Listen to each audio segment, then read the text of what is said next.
Welcome back to another segment of Behind the Scenes of the Waltons. Today I'm going to be answering more of your questions in a segment of Ask Judy. Another reminder that if you would like to have a copy of my Christmas CD that's newly released for Christmas 2022, you can go to my website, judynorton.com, and go to the store and order your own personally autographed version of Home for Christmas. I have a couple of questions here from Peace Shepherding. Who says, I know dispersing decor from sets was not routine in the past, but if any of your Walton family is fine with you sharing, were any set items handed down to Walton cast members which live on in the family as sentimental reminders? A chair, a crock, a book, a ceramic parrot. What was interesting was sometimes that'll happen like at the end of a show when they know the show is over. But for us, because at the end of season 9, we did not know it was going to be our last season. Even though I think some of us suspected it would be, that wasn't official. We didn't find out officially that the show wasn't coming back until in what would have normally been our hiatus period between seasons. So there was no opportunity to either have someone offer the opportunity for people to choose some sentimental item to take, or for us to ask about something. So along the way, I think some people were given things at times. I think Mary McDonough ended up with a couple of costumes that Erin wore. The only thing I ever ended up with was the ring that Mary Ellen wore when she was married to Kurt. For some reason, I ended up wearing it home at times, and it ended up like with me. And I think when the show ended, for some reason, I still had it. It wasn't an intentional thing, but it was something that I ended up keeping. But other than that, there was nothing that I took home. I don't know if other people had an opportunity to take something, but it was not something on the Waltons that was really an opportunity for us. You had another question here regarding my time on Battle of the Network Stars. You said, might I share any tips I received from Robert Conrad for Battle of the Network Stars competitions for the tug of war and more, since I had alluded to those. Robert Conrad had done at least one, maybe more, Battle of the Network Stars before I did the first one that I did. And for some reason, he and I just kind of hit it off. And although he was on the NBC team, I believe, and I was on the CBS team, there was a point in time when, different times when we were talking between filming different of these competition of the different sports and things. I remember one time we were, I think, talking about the obstacle course, and he made some comment about how the monkey bars were hard for him because he didn't have really long arms. So even though he was taller than me, he said, my arms aren't any longer than yours. And there was at one point, and I wish I had the picture, but I know someone took a picture of us and we stood like we were facing each other and we each had an arm up. So his was to my nose and mine was to his. And we were sort of measuring our respective arm lengths, and they were very similar. I always respected him as an athlete. He was very competitive. And the tip he gave me for the tug of war, there was a couple things. One, he said, keep your head back because heads weigh, 20, 25 pounds or something like that. So he said, if you're forward and you're pulling, then you're also pulling the weight of your head. So put your head back and then you're not fighting that weight. He also talked about there being a cadence, establishing a cadence, because if you're everybody's just pulling nonstop, or people pause and rest at different times, then you're again fighting against yourselves. So we would then, this was the first battle. I didn't have that information, so I wasn't able to utilize it. But then for future battles, we did, and we would do that. I told this to my team then, and we established that. And he also said, don't lose ground. Just keep backing up. Don't let yourself get pulled forward. So the person at the end of the line who was at the end would just go the other direction, and then we'd count at 1, 2, 3, pull. And the people who weren't part of the actual team that was on the rope would just set that cadence.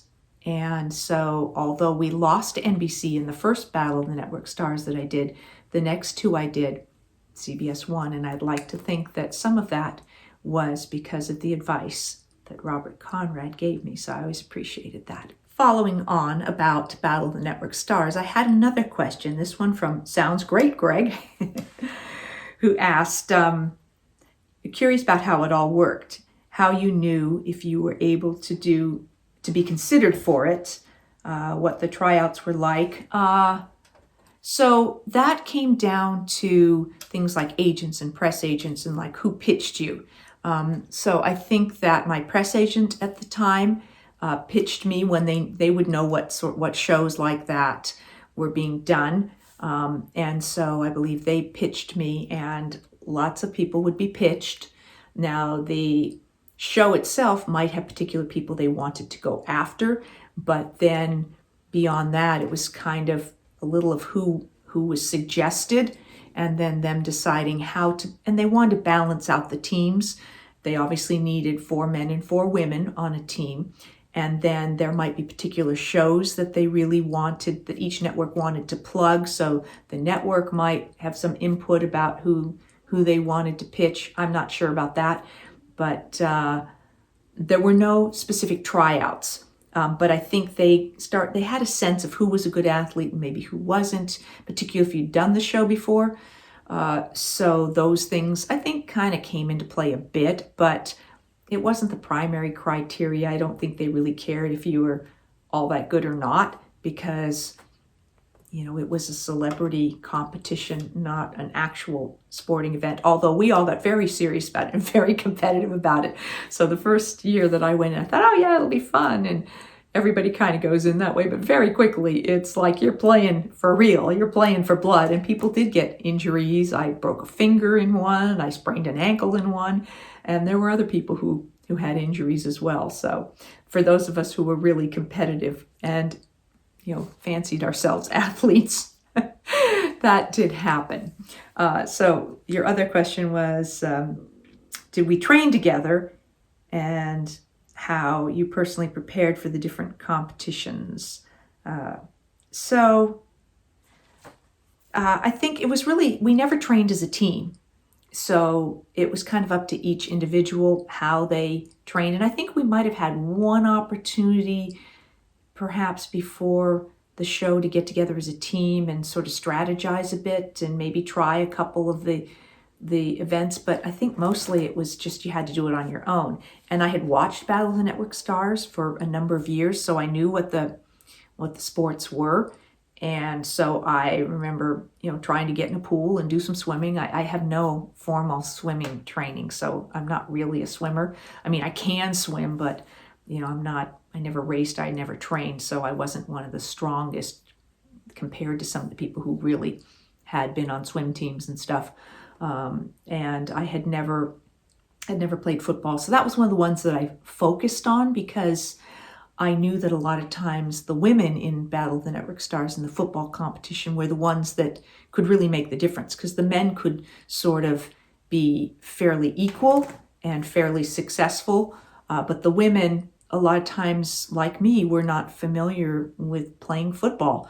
So they didn't necessarily do as well. So I remember taking football to the set on the Waltons and having crew members throw me a football, like in between scenes and stuff like that. I kind of said, I don't need to be able to throw it, I just need to be able to catch it. So I spent time getting people to throw footballs to me so that I could learn how to catch them.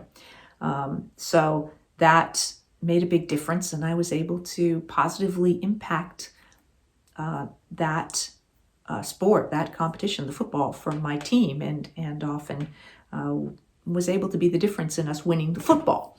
And then I had good quarterbacks, so I think Gregory Harrison quarterbacked one time, and Tom Selleck quarterbacked, and they were good quarterbacks. So that helped a lot. So those were the things that I remember about trying to prepare.